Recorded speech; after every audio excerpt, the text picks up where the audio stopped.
Ningeomba serikali ya Kenya Kwanza na serikali ya muungano injaribu kufanya upelelezi iweze kuona hao vijana waweze kuwa wamefichwa wapi, tujue ukweli iko wapi. Ile kitu itatusaidia ni watu wakae chini, tujue mwanzo wa hii maneno na mwisho wa hii maneno. Hii abduction imekuwa mingi. Na watoto vile inaonekana they are not being abducted by thugs. Watoto baba zao na mama zao wanalia because watoto wamechukuliwa. So we are not sure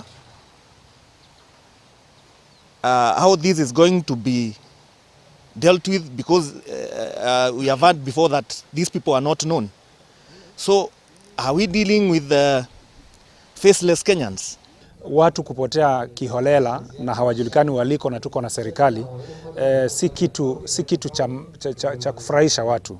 Na tungependa kwa njia yoyote ile polisi wetu kama they are professionals na hawahusiki kwa njia yoyote ile katika hayo mambo ya abductions.